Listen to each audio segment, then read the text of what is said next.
Shalom Bapak Ibu Saudara yang terkasih. Firman Tuhan berkata, bersukacitalah senantiasa di dalam Tuhan. Sekali lagi kukatakan bersukacitalah. Bapak Ibu Saudara bersukacita pagi hari ini? Sekali lagi Bapak Ibu bersukacita pagi hari ini? Yang bersukacita karena Tuhan Yesus baik, saya undang untuk bangkit berdiri. Engkau baik Tuhan di dalam setiap kehidupan kami. Hanya Engkau satu-satunya yang layak ditinggikan Tuhan.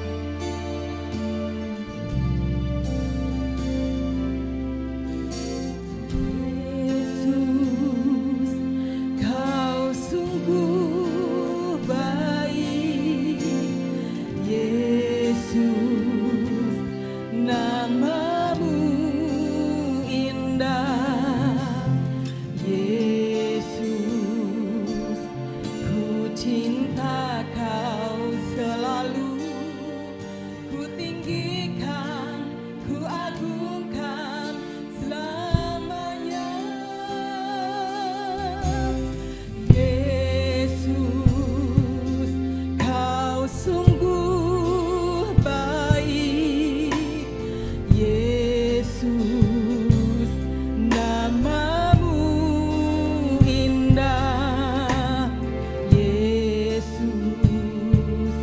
ku cinta Kau selalu, ku tinggikan, ku agungkan selamanya.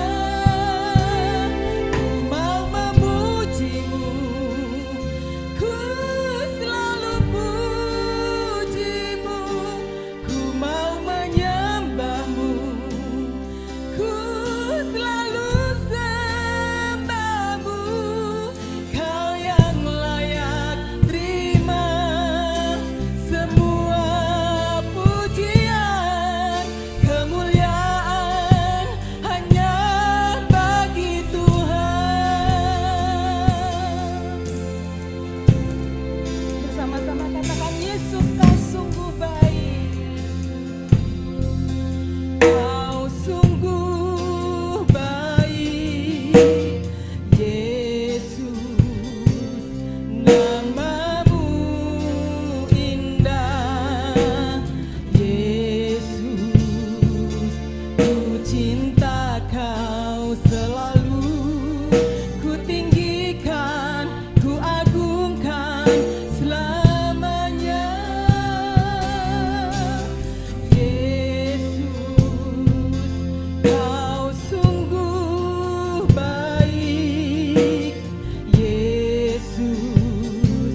Bersyukur pagi hari ini Tuhan, Engkau Allah yang senantiasa menyertai setiap kehidupan kami.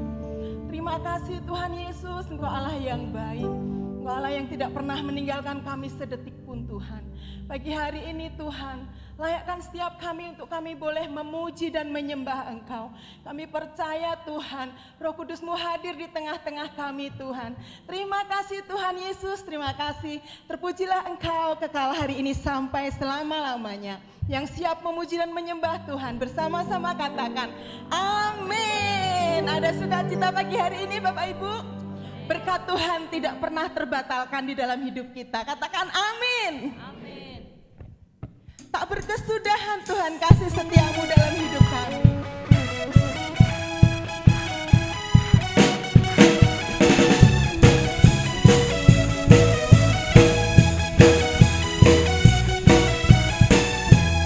Dari hari ke hari tak pernah terbatalkan, berkat-Mu turun atas hidupku. Dari hari ke hari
Ibu Saudara, kami percaya Tuhan selama kami hidup, mujizat itu masih ada Tuhan. Ketika hati kami menyembah, mujizat-Mu ada bagi kami Tuhan. Kami tidak akan menyerah dan kami tidak akan pernah berputus asa.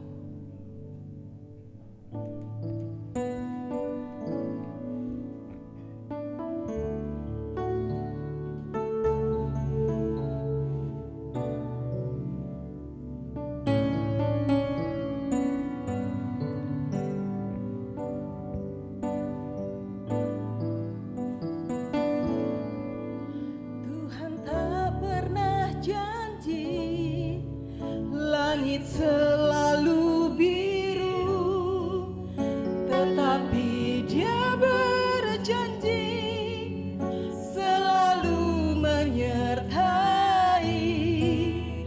Tuhan tak pernah janji jalan selalu rata, tetapi Dia berjanji berikan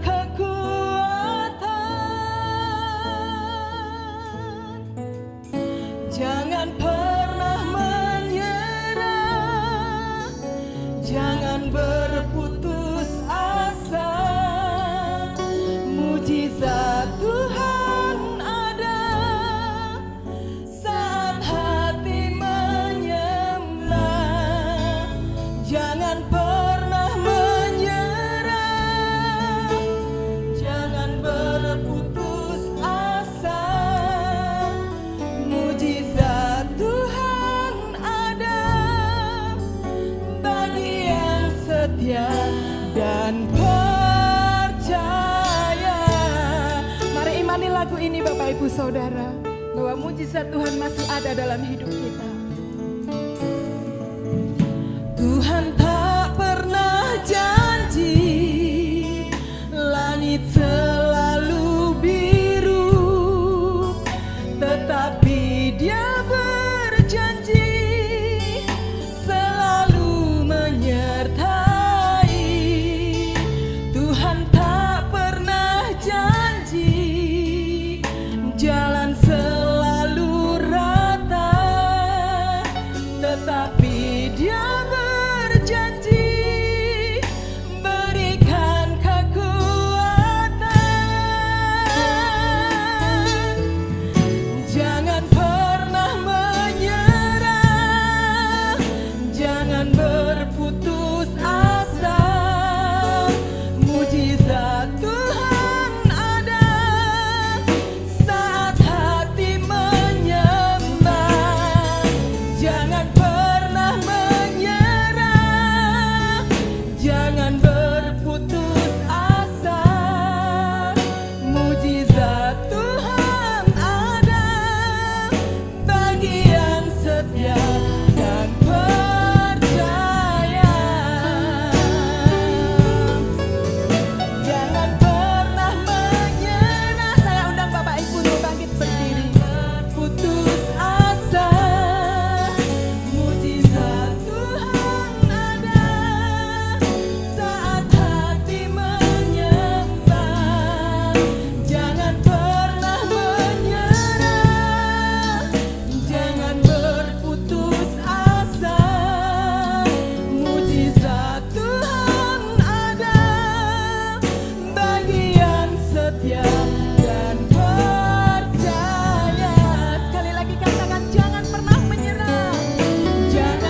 kepadamu Tuhan, karena kami sungguh-sungguh percaya bahwa Engkau ada dan Engkau memberi upah kepada orang-orang yang bersungguh hati mencari Engkau Tuhan.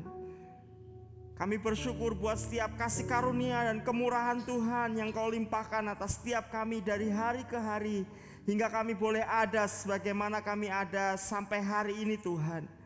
Segala pujian, hormat, syukur kami persembahkan kepadamu. Sebentar kami akan merenungkan firman-Mu Tuhan. Bersabdalah Engkau di tengah-tengah kami. Kiranya firman-Mu menuntun jalan-jalan hidup kami, sehingga kami boleh berjalan bersama Tuhan melalui firman-Mu. Kemenangan, kemuliaan, anugerah dan kemurahan Tuhan menyertai perjalanan hidup kami. Sedialah hati kami bagi Engkau, dan biarlah Roh-Mu yang kudus mengurapi kami hari ini. Dalam nama Yesus hati kami siap ya Tuhan. Haleluya. Amin, amin. Silakan duduk Bapak Ibu Saudara.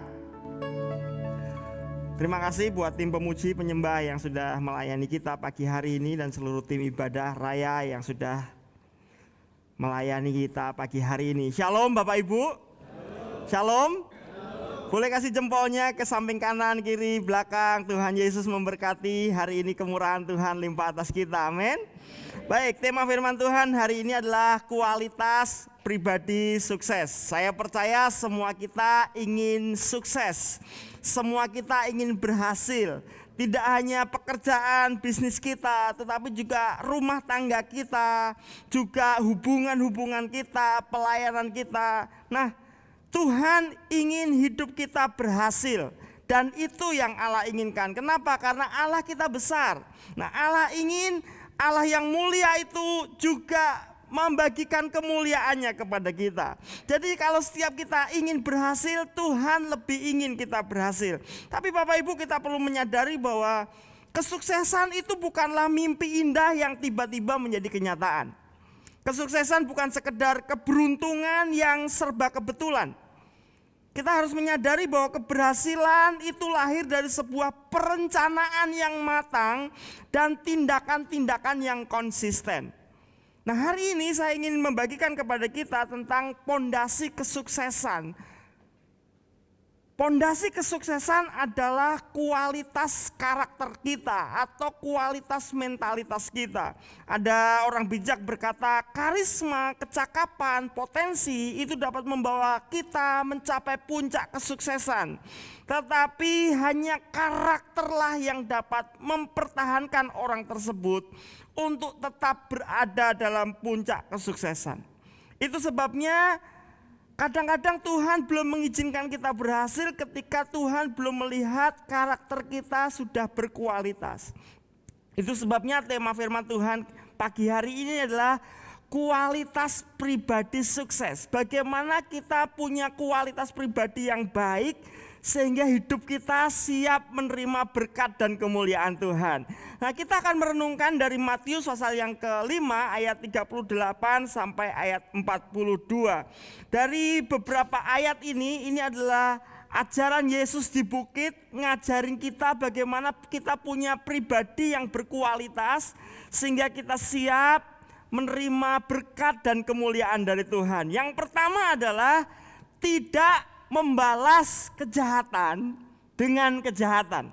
Kita merenungkan ayat yang ke-38 sampai ayat 39. Firman Tuhan berkata, "Kamu telah mendengar firman, mata ganti mata dan gigi ganti gigi. Tetapi aku berkata kepadamu, janganlah kamu melawan orang yang berbuat jahat kepadamu, melainkan siapapun yang menampar pipi kananmu, berilah juga kepadanya pipi kirimu." Yesus sedang mengutip hukum Taurat, gigi ganti gigi, mata ganti mata. Kalau kita membaca hukum Taurat pada konteks zaman sekarang sepertinya kok kejam sekali. Gigi ganti gigi, mata ganti mata. Tetapi kita perlu ingat bahwa hukum Taurat itu diturunkan pada zaman Musa. Itu ribuan tahun yang lalu. Pada zaman purba Bapak Ibu Saudara, balas dendam itu naluri yang umum dilakukan. Mereka biasanya berkelompok dalam suku-suku, dan saudara tahu apabila mereka disakiti, maka naluri alamiah mereka adalah melakukan pembalasan secara brutal. Jadi kalau ada salah satu anggota suku mereka disakiti suku lain, itu balas dendamnya bisa seluruh suku itu dihabisi. Seluruh suku yang telah menyakiti kelompok mereka itu bisa dibinasakan begitu rupa. Brutal sekali. Dan itu sesuatu yang umum pada zaman purba. Sampai kemudian Tuhan memanggil umatnya Israel. Dan Tuhan tidak ingin umatnya punya cara hidup seperti masyarakat yang barbar. Itu sebabnya Tuhan memberi perintah melalui Musa untuk umatku tidak boleh melakukan pembalasan yang brutal. Keadilan yang tidak adil sama sekali. Itu sebabnya Tuhan memberi perintah, mata ganti mata, gigi ganti gigi. Namun demikian Bapak Ibu Saudara, hukum ini pun tidak bisa dilakukan serta-merta begitu saja. Wah, saya telah dipukul sehingga gigi saya tanggal, jadi saya juga harus pukul orang itu sampai giginya tanggal. Gak boleh. Itu harus dilakukan melalui pengadilan lebih dahulu. Lalu kemudian tidak boleh dilakukan sendiri. Harus ada pihak pengadil yang mengambil keputusan. Dan ada juga namanya hukuman pengganti. Jadi kalau ada orang dirugikan giginya tanggal, enggak harus gigi yang menanggalkan itu terus kemudian ditanggalkan juga enggak. Tapi juga ada hukuman pengganti, diganti uang dan sebagainya. Jadi hukum Taurat telah memberi sebuah etika hidup yang jauh lebih berkualitas dari masyarakat barbar pada waktu itu. Tetapi menarik, Yesus memberi sebuah arahan yang jauh lebih berkualitas. Yesus ingin murid-muridnya hidup di atas rata-rata. Jadi Yesus berkata, kalau kamu telah mendengar firman, mata ganti mata, gigi ganti gigi. Yesus memberi sebuah arahan yang jauh lebih berkualitas.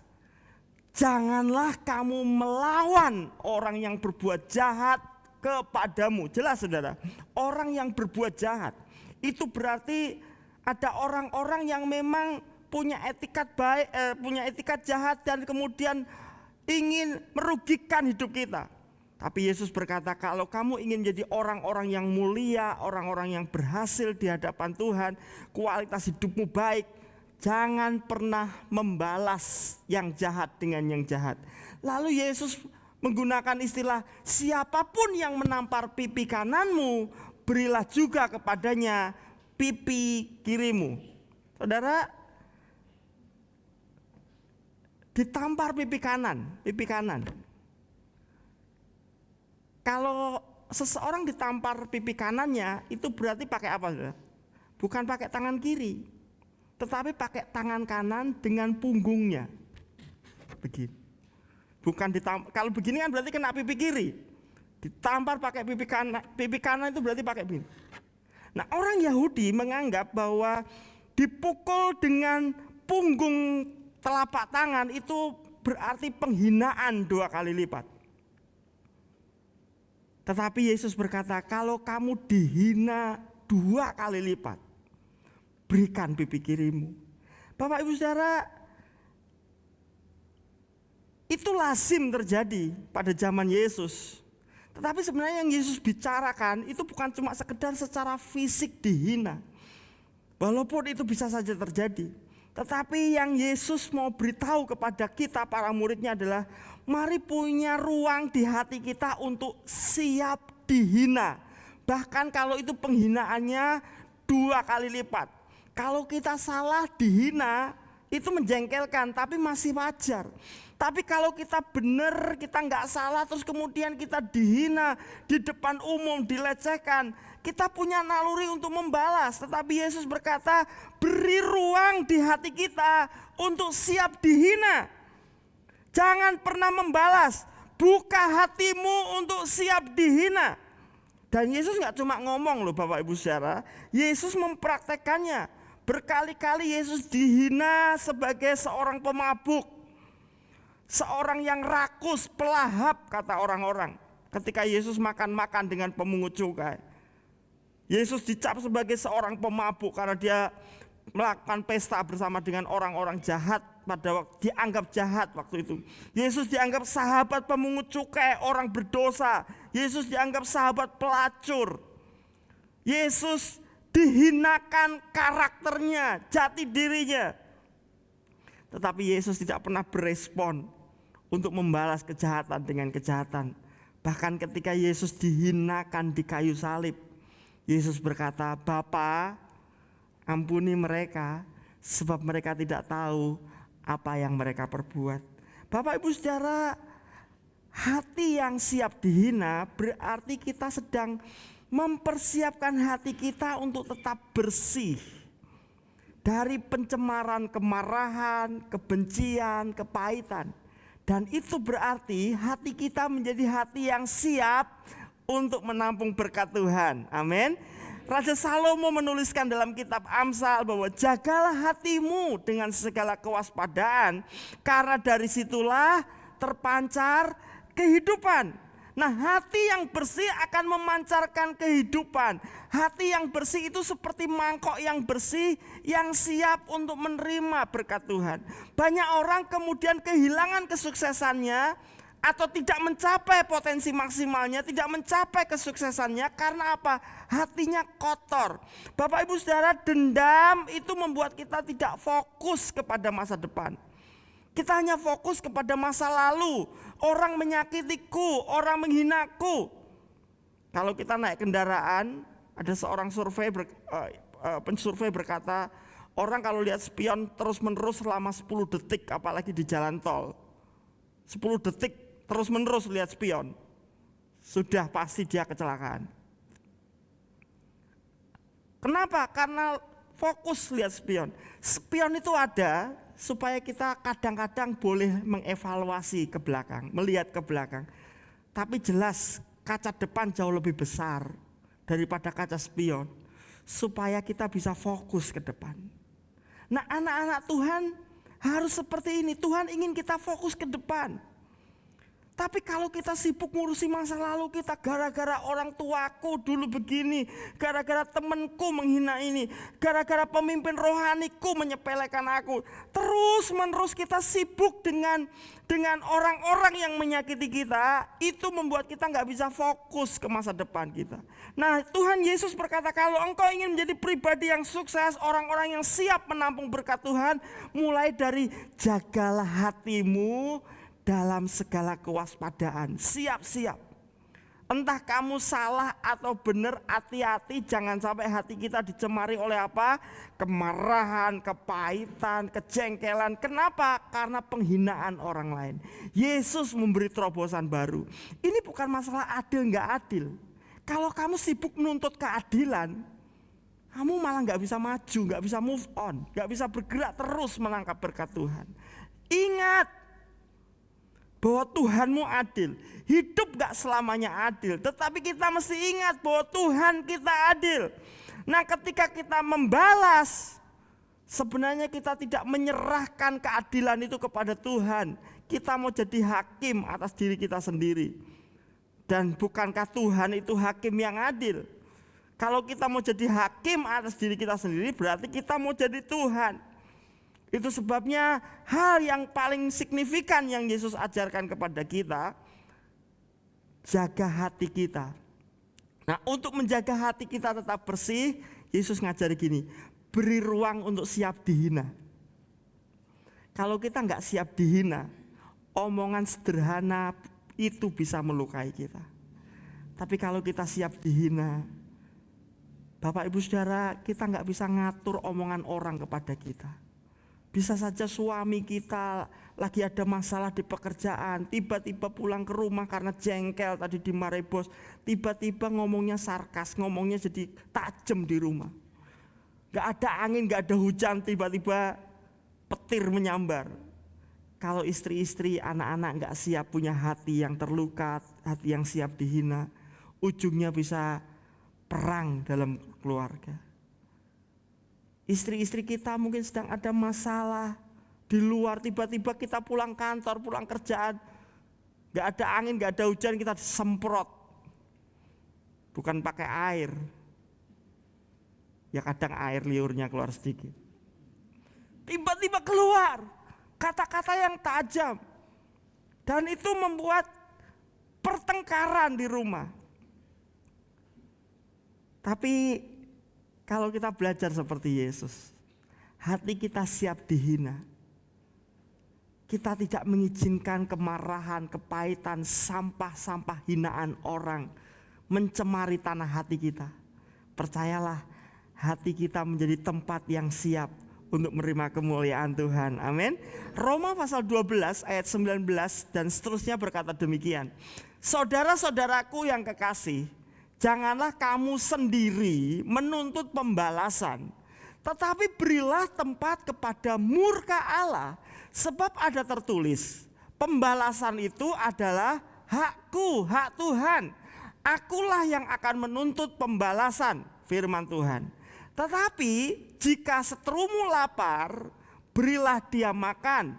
Jika ia haus, berilah dia minum. Dengan berbuat demikian, kamu menumpukkan bara api di atas kepalanya. Janganlah kamu kalah terhadap kejahatan, tetapi kalahkanlah kejahatan dengan kebaikan.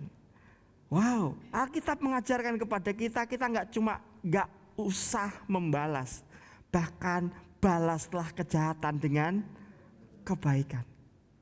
Bapak Ibu Saudara, ini nggak gampang, tetapi percayalah, kalau kita sudah mulai jadikan ini sebagai habit kita, filosofi hidup kita, mentalitas kita, menjadi karakter kita. Kita tidak membalas, sebab ketika kita membalas kita sama jahatnya dengan orang yang melakukan kejahatan terhadap kita. Lalu ketika kita serahkan penghinaan yang kita alami kepada Tuhan, kita percaya penuh kepada Tuhan.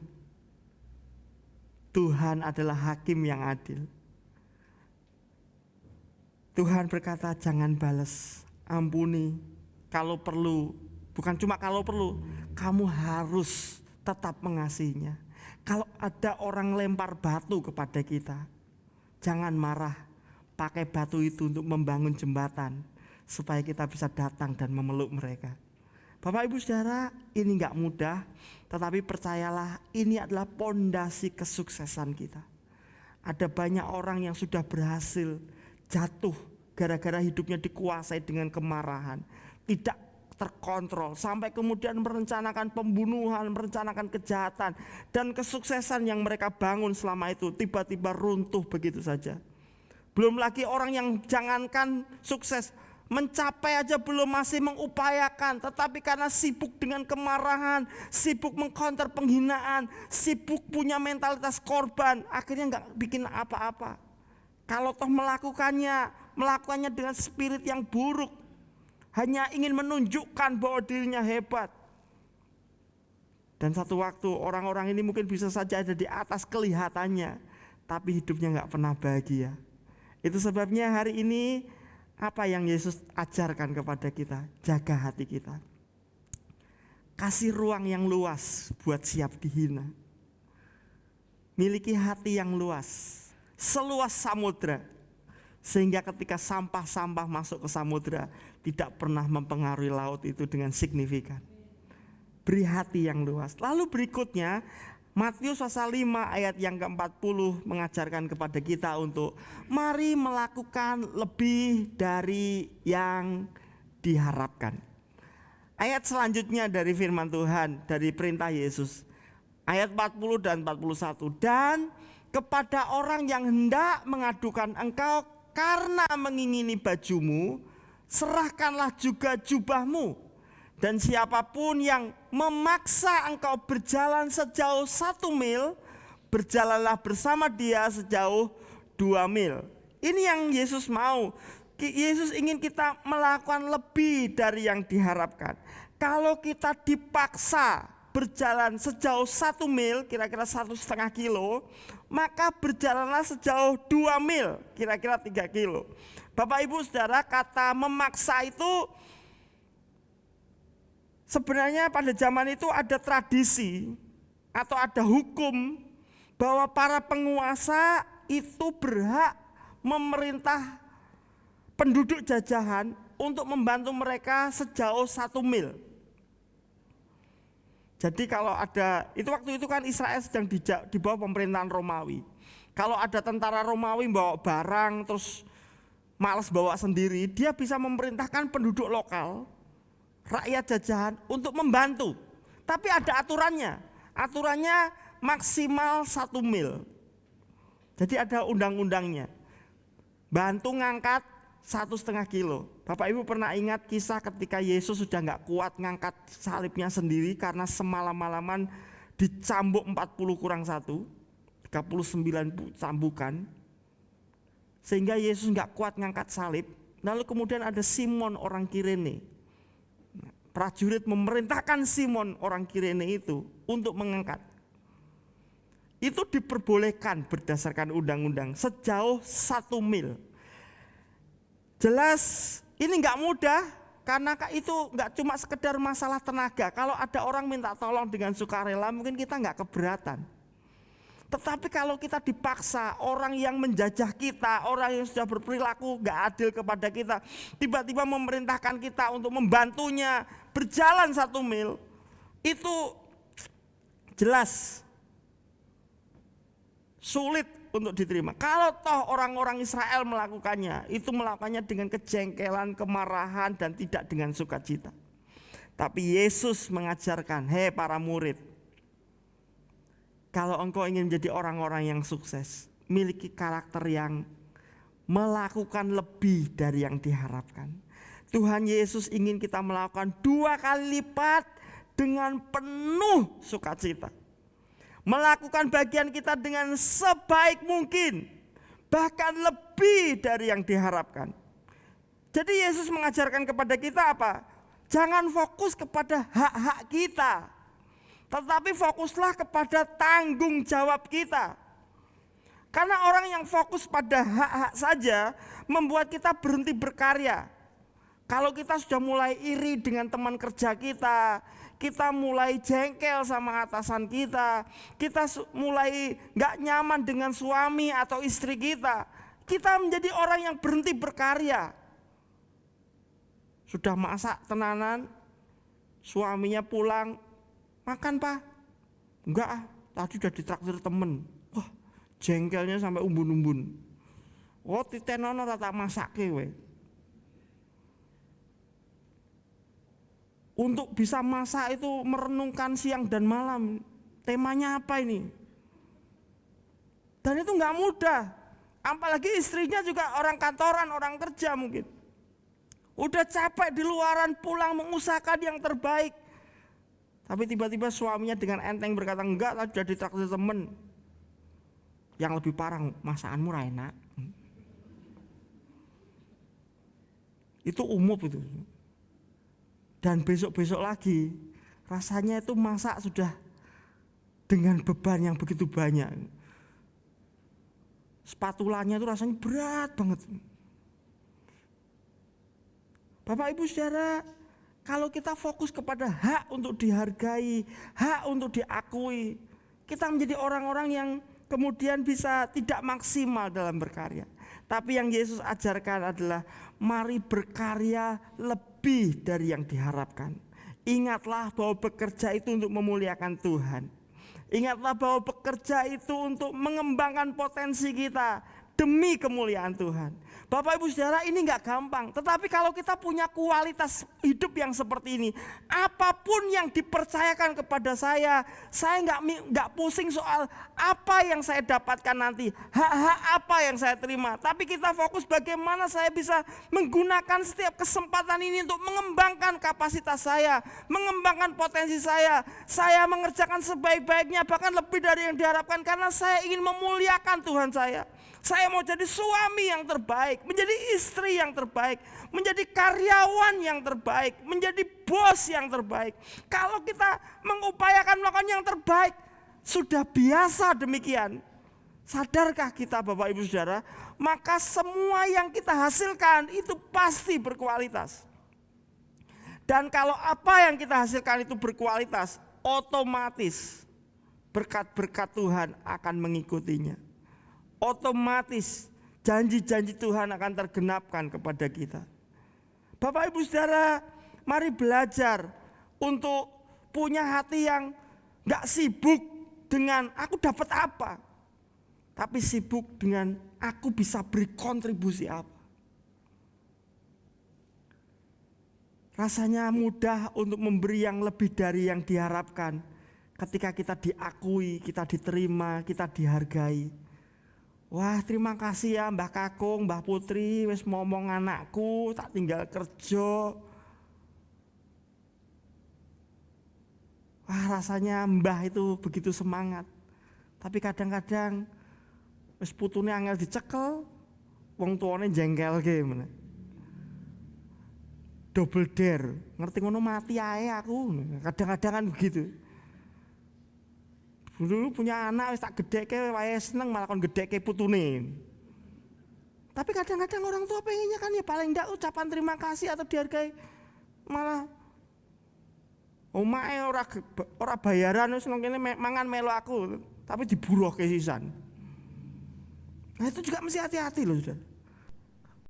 Kadang-kadang jadi sulit untuk nerima kalau nggak dihargai. Tapi lain cerita, kalau anak menantu kita mungkin juga menghormati kita, cucu-cucu kita yang menghormati kita, lain cerita. Tapi yang Yesus ajarkan, sekalipun sepertinya kamu nggak dihargai, jangan sibuk ngurusi itu. Lakukan semuanya untuk Tuhan. Maksimalkan itu semua untuk kemuliaan Tuhan. Kembangkan hidupmu dengan berkualitas. Dan ingat, bosmu di surga nggak pernah utang sama kamu. Saya membaca sebuah kisah tentang seorang montir, seorang anak muda yang kerja di bengkel. Tapi dia kerjanya dengan sungguh-sungguh, dia anak Tuhan yang luar biasa. Dia kerja dengan sungguh-sungguh, mentalitas berpikirnya udah benar. Saya kerja untuk memuliakan Tuhan. Saya kerja untuk mengembangkan kapasitas saya. Saya mau sungguh-sungguh. Jadi dia melakukan pekerjaan itu selalu lebih dari yang diharapkan. Sampai pelanggan-pelanggan itu selalu nyari dia kalau ada kerusakan. Lama-lama supervisornya jengkel. Wah, ini gede kayak anak macan ini. Ini kalau terus-terusan lama-lama aku yang di PHK, dia yang jadi supervisor ini. Ringkas cerita, supervisornya itu mulai menekan dia. Dia terus dihina di depan umum, dia terus direndahkan di antara sesama karyawan. Tiap kali salah sedikit dimarahi, terus selalu dihambat terus. Teman-temannya udah mulai ngompori dia.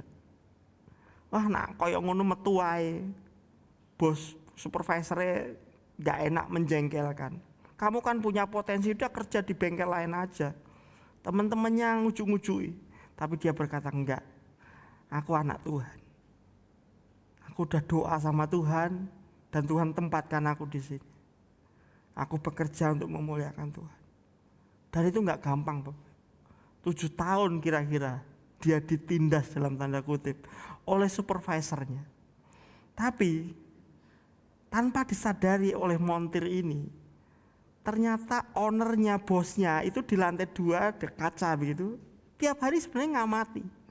Dan bosnya itu dengar juga desas-desus tentang ketidaksukaan supervisor dengan montir ini. Tapi bosnya diem. Dia ngamati dari lantai 2, ada jendela kacanya itu ngeliatin. Selama 7 tahun bosnya diem. Sampai satu waktu bosnya datang turun ke bawah dan berkata, aku buka cabang baru, bengkel baru. Aku pengen kamu jadi supervisor di sana. Dan dia jadi supervisor di cabang yang baru, dipindahkan ke bengkel yang cabang yang lain. Dan tidak ada 1 tahun, dia sudah menjadi kepala cabang di bengkel yang baru. Bapak Ibu Saudara, bosnya lihat. Memang hidup itu tidak semudah seperti yang diceritakan. Kisah tentang montir ini 7 tahun dalam masa aniaya, 7 tahun dalam penjara tutupan. Tidak dilihat, tidak dihargai.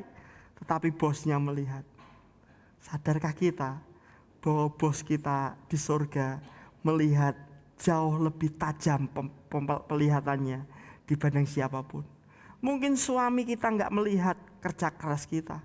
Orang tua kita nggak melihat kerja keras kita, istri kita nggak melihat kerja keras kita, bos kita, teman kerja kita tidak melihat kerja keras kita, bahkan dalam tanda kutip sedikit memanfaatkan kita, tidak memperhatikan hak-hak kita, tetapi malah ditambahi terus pekerjaan-pekerjaan yang lebih berat dan menjengkelkan. Tapi Yesus berkata, kalau ada orang yang memaksa kamu, jalani dengan sukacita, bahkan lakukan 2 kali lipat dari yang seharusnya. Mentalitas pemenang, mentalitas orang sukses itu akan kelihatan ketika seseorang itu bekerja dengan sungguh-sungguh, entah dilihat atau tidak, dihargai atau tidak, dan selalu melakukan lebih dari yang diharapkan. Mari Bapak Ibu Saudara miliki mentalitas yang seperti ini. Kalau orang-orang punya karakter kualitas hidup seperti ini, percayalah keberhasilan pasti mengejar hidup kita. Amin. Lalu yang ketiga adalah mari tetaplah murah hati. Ayat yang ke-42 berkata, berilah kepada orang yang meminta kepadamu dan janganlah menolak orang yang mau meminjam daripadamu. Berilah, jadilah murah hati, jangan egois. Sebab Yesus berkata, berbahagialah orang yang murah hati, sebab mereka akan memperoleh apa? Kemurahan. Bapak Ibu Saudara, kita nggak bisa berhasil sendirian. Pasti ada orang-orang lain yang memberi kontribusi kepada kita, entah dengan cara-cara yang positif maupun enggak. Ada orang-orang yang menolong kita, membuat kita bisa naik ke puncak. Tapi ada juga orang-orang yang menghalangi kita untuk membentuk karakter kita. Kalau Anda mau jadi pelari lalu kemudian ditarik dari belakang, itu membuat kita menjadi lebih kuat. Kadang-kadang ada pelatih lari yang punggungnya ini digondeli, tapi dia dipaksa untuk lari. Untuk apa? Supaya dia punya kekuatan yang lebih ekstra. Nah, percaya atau tidak, kita itu berhasil karena ada kontribusi, ada peran orang-orang di sekitar kita. Entah dengan cara yang positif atau justru dengan cara yang negatif. Itu sebabnya Tuhan ingin jadilah murah hati. Sebab Tuhan memberkati kita itu lewat orang lain. Tapi kalau kita egois, kita nggak murah hati, kita hanya ngurusi diri sendiri. Nah, kita nggak punya akses dengan orang lain. Kita nggak punya hubungan baik dengan orang-orang di sekitar kita. Nah, bagaimana Tuhan memberkati kita kalau nggak ada aksesnya untuk memberkati kita? Jadi Yesus mengajari kita, berilah kepada orang yang minta kepadamu, dan janganlah menolak orang yang mau meminjam daripadamu. Bapak Ibu Saudara yang dikasih Tuhan, Yesus berkata, kalau ada, jangan nunda. Karena kalau kita murah hati, Tuhan melihat, Tuhan itu murah hati. Tuhan senang anak-anaknya murah hati. Kalau kita jadi orang-orang yang murah hati, percayalah satu waktu kita juga akan mengalami kemurahan. Saya membaca kisah tentang seorang suami istri pengusaha semacam rumah makan begitu, di dekat kampus di China.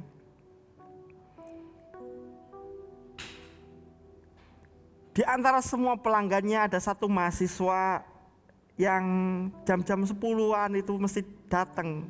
Jadi bukan makan pagi, bukan makan siang, tengah-tengah jam 10-an itu mesti datang ke warung makannya. Dan dia selalu pesan makanan dengan pelan sekali. Pak, boleh minta nasi putih,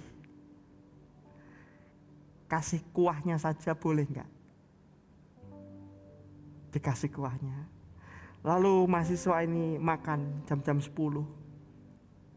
Terus dia ngomong lagi sama yang punya, tolong dibungkusin Pak 1 porsi nasi putih saja. Sekali dia lakukan, dikasih. Besoknya dia pesan yang sama. Lama-lama yang punya itu nyadari bahwa ini anak perantauan, ini orang luar kota. Waktu anak mahasiswa ini makan, pemilik rumah makan itu deketin dia. Kamu mesti makan yang sehat, makan yang banyak, kuat, supaya kamu besok bisa membantu orang tuamu di desa. Semangat ya.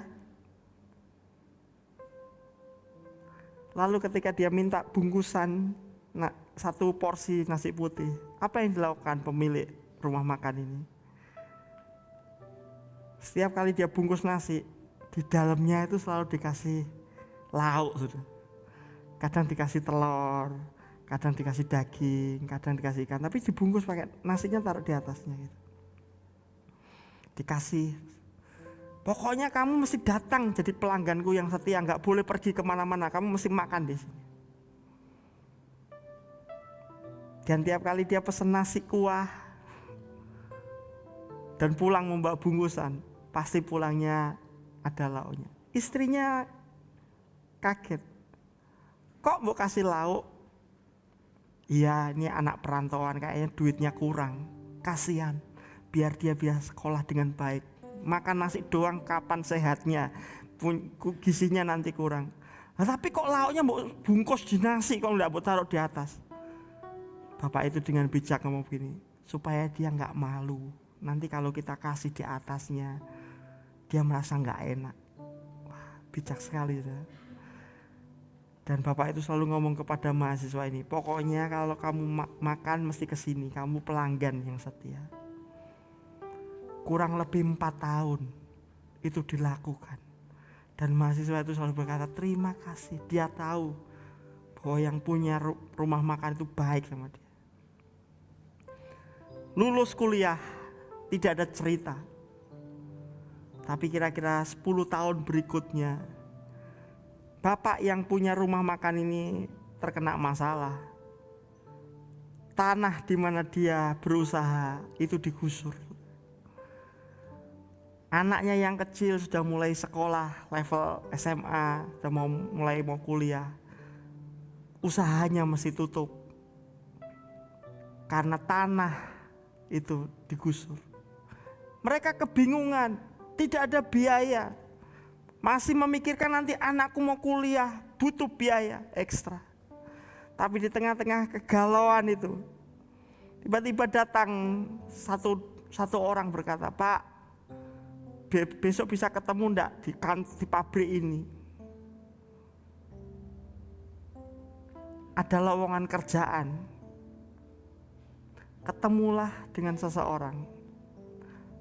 Suami istri ini berangkat, disuruh ketemu sama pimpinan perusahaan. Pimpinan perusahaan itu berkata, Pak, kami punya kantin, tapi belum ada kokinya, belum ada yang ngelola. Semua fasilitas sudah disediakan. Boleh nggak Bapak Ibu mengelola? Wah, dia begitu bersukacita, ada jalan keluar, dan dia begitu senang. Suami istri itu nangis karena tiba-tiba pertolongan datang kepada dia. Lalu kemudian dia tanya, Pak, Bapak baik banget. Kok nyuruh kami menjadi pengelola di kantin di pabrik Bapak? Bos itu berkata, Bapak mungkin gak kenal saya, tapi saya kenal Bapak. Ketika mereka mulai melihat dengan lebih jelas lagi, ternyata itu adalah mahasiswa yang 4 tahun berturut-turut diopeni sama Bapak Ibu pemilik rumah makan. Saya gak pernah lupa dengan sebungkus nasi yang di dalamnya ada lauk. Oleh karena Bapak, saya menjadi seorang yang berjuang keras dan tidak pernah melupakan budi baik Bapak. Bapak Ibu Saudara, firman Tuhan berkata, lemparkan rotimu ke air, maka engkau akan mendapatkannya lama sesudah itu. Jadilah murah hati, karena orang-orang yang murah hati akan selalu mendapat kemurahan dari Tuhan. 3 mentalitas orang-orang yang berhasil harus melekat pada kita. Siapkan hati yang terbuka untuk dihina. Jangan pernah membalas kejahatan dengan kejahatan. Mari punya mentalitas kerja yang bagus. Lakukan semua yang dipercayakan kepada kita lebih dari apa yang diharapkan. Jadilah yang terbaik, entah dilihat atau tidak, entah dihargai atau tidak, entah dimanfaatkan atau tidak.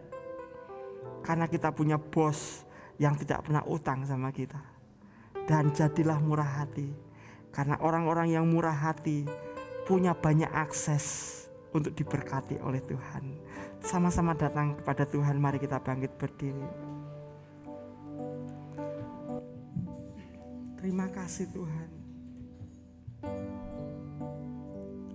Ku tak akan menyerah pada apapun juga, sebelum ku coba semua yang ku bisa, tetapi ku berserah kepada kehendak-Mu. Hatiku percaya Tuhan punya, ku tak akan menyerah, ku tak akan menyerah pada apapun juga, sebelum ku coba semua yang ku bisa, tetapi ku berserah kepada kehendak-Mu. Hatiku percaya Tuhan punya, ku tak akan menyerah, ku tak akan menyerah pada apapun juga, sebelum ku coba semua yang ku bisa, tetapi ku berserah kepada kehendak-Mu. Hatiku percaya Tuhan punya rencana. Bapak Ibu, saya tahu hari-hari ini gak mudah buat kita dalam berjuang. Mungkin dalam hal ekonomi kita perlu banyak berjuang hari-hari ini. Tetapi percayalah, ketika kita ingin berhasil, kita ingin sukses dalam pelayanan kita, dalam studi kita, dalam karya-karya kita, dalam rumah tangga kita, Tuhan lebih ingin kita berhasil. Tuhan lebih ingin kita menikmati kemenangan dan kemuliaan.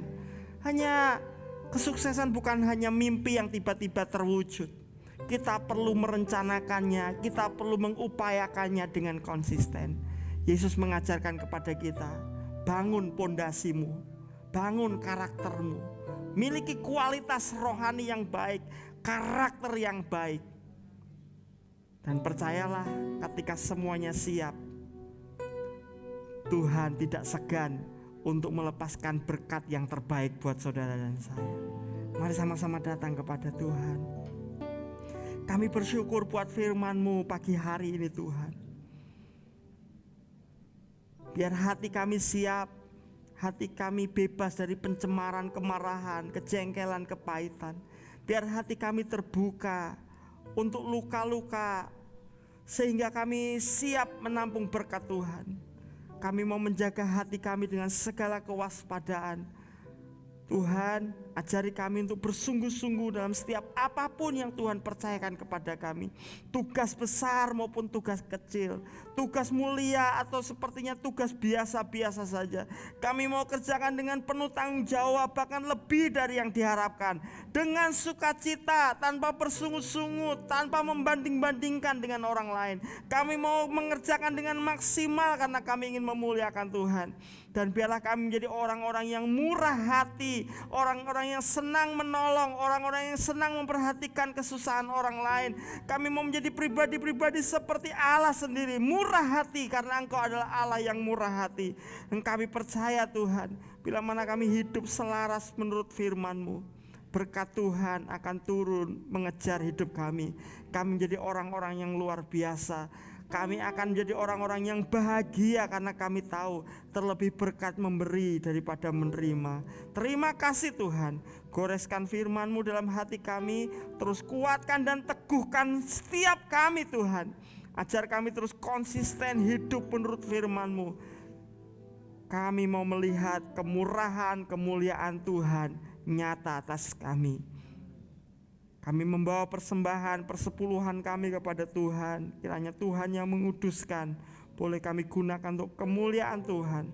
Tangan-tangan yang memberi, Tuhan memberkati berlipat kali ganda. Biarlah hati kami limpah dengan syukur karena kami mengasihi dan menghormati Tuhan.